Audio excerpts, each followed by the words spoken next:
Hey guys, I'm Iulia and welcome back to my channel. In case you're new here, welcome, and if you like what I'm doing, don't forget to like, share and subscribe to my channel because it helps me so much. And yeah, thank you for that. Today I'm gonna share with you basic graphic design tips that every architect has to know. It's a must.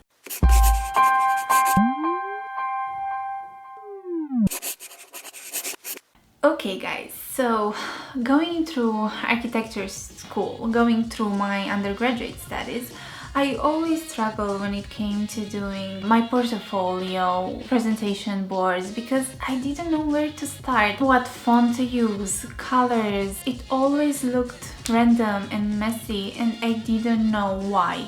So I was extremely curious to learn how I can improve this and what I can do to make my presentations look better and my portfolio and everything. So I started to look and learn a bit about this. So what I found out is that typography, colors and composition are the building blocks of good design, and I realized that I never ever thought about them. I had no idea what they are.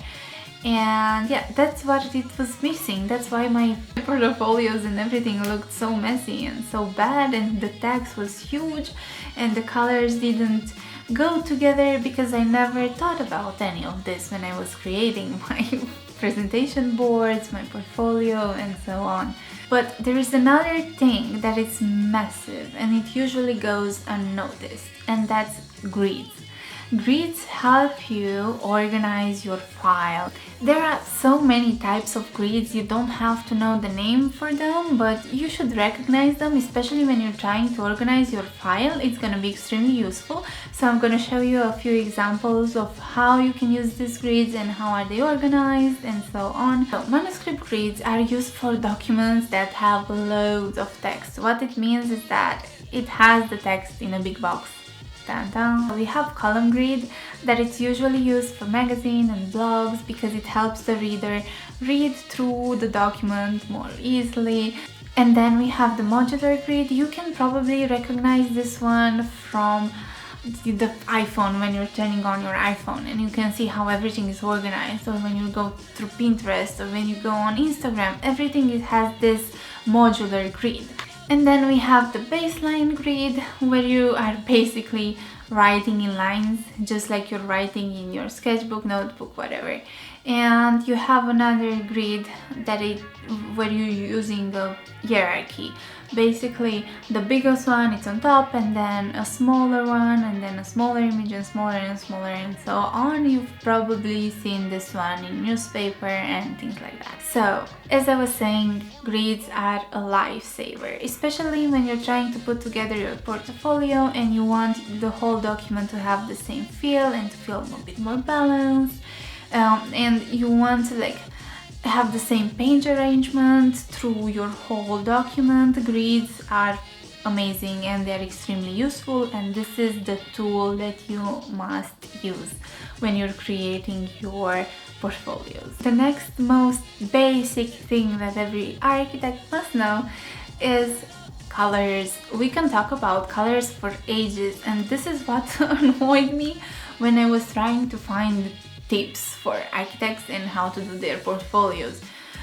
I was so confused because all that I could find on the internet was like how to combine colors and the color wheel, and this is not what I was looking for because I don't want to learn about color theory. I know some things about it, but this is not what I wanted. So I'm gonna sell you a tip, maybe two, maybe three. Okay, the first one. You should always use Pantone colors. These are warmer colors. They look nice together and they are a bit more vibrant. I always look for them on the internet, and yeah, it really makes your diagram stand out. And if you use this kind of colors through your whole portfolio, everything is gonna tie together and it's gonna look so much better together. So yeah, I strongly recommend you to use this one. The second tip is to, for example, if you use Illustrator when you're drawing your diagrams, you are using, let's say, yellow.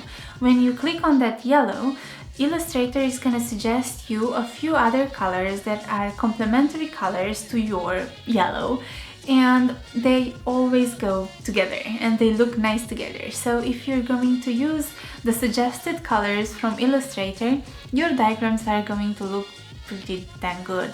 So yeah, you don't have to look for anything, you have all your information there while you are doing your diagrams, your portfolio, and so on.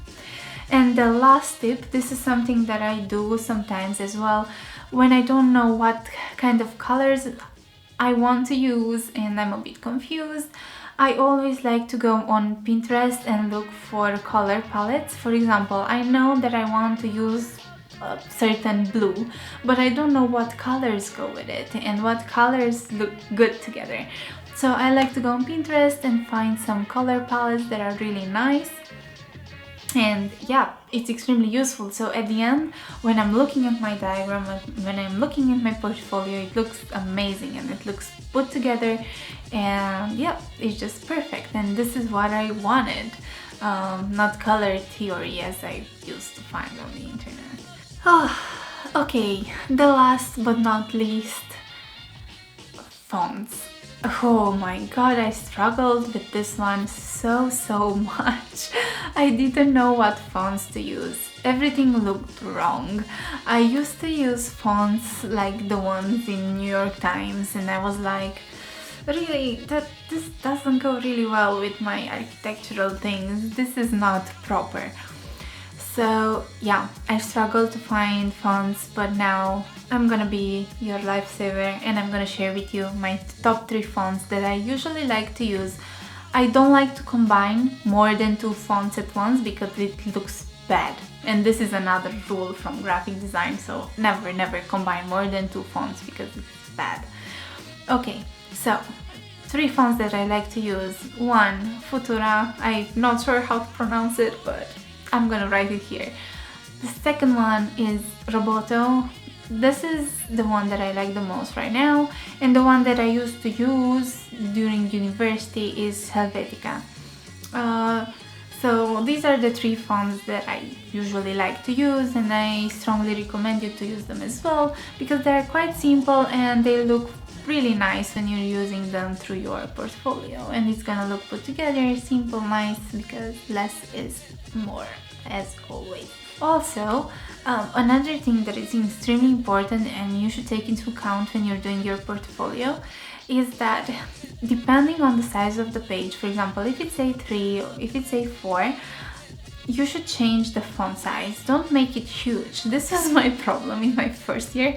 I had no idea that it's gonna look different from the computer. So on the screen it looked fine, but when I printed it, it was an A2 piece of paper. The title was huge, was almost half of the page, and then the text was really small and it looked horrendous. It was awful. So you should never ever do that. Never ever.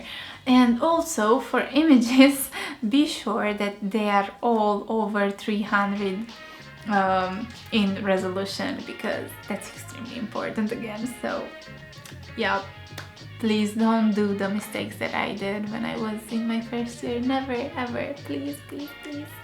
So yeah, this would be my top 3 tips that every architect must know. I think this is extremely useful. These are things that I've learned throughout the years, and really it's a game changer to actually apply them. It's so useful. So if you don't know, guys, how to use grids in InDesign, please let me know in the comments down below. I can do a whole video about it and I can show you all of this in an actual tutorial if you're interested in something like this. Thank you so much for watching. I hope you enjoyed this. If you aren't subscribed already but you like what I'm doing and what I'm blabbering here, please, oh, ouch, this hurts. Okay, so yeah, as I was saying, please don't forget to like, share and subscribe if you like what I'm doing. Thank you so much for watching, and see you next time. Bye!